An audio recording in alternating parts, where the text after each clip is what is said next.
I've realized the hardest part is you letting go of that identity and reinventing yourself and allowing yourself, right? Yeah. You know what I'm saying? I know it's not. You know that this is a stop for you. This is a chapter in your book.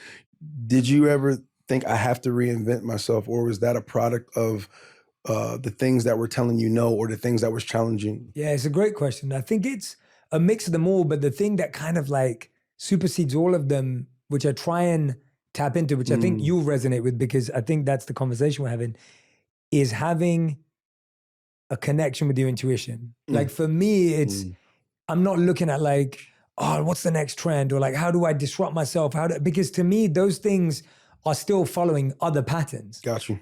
Whereas it's intuitively going like, what is the thing that I bring, or what do I want to do, or what is the missing piece of the puzzle that I believe I have a unique qualification to fill. Got you. Because if I'm always looking around, there will always be a million things. Like I always say to people, if you go to a real estate conference, you'll realize you don't invest enough in real estate. Yeah, like if you go to a cryptocurrency conference, you'll feel like, oh crap, I didn't do this. And if I sit with a group of actors, I'll be like, oh man, I should have started. Like, you're always gonna feel the deficiency of the trend that you study. Correct. And so if you live that way around, it gets really complicated, because then you're like, well, do I do this or do I do that? Like, whereas when you go inward, it's like, oh, I feel alignment with this right now, because it lets me express myself. It lets me connect with people in a certain way. I feel I'm at the right evolution in my journey where it can manifest, as opposed to like, oh, yeah, let me just figure out what the next big thing is.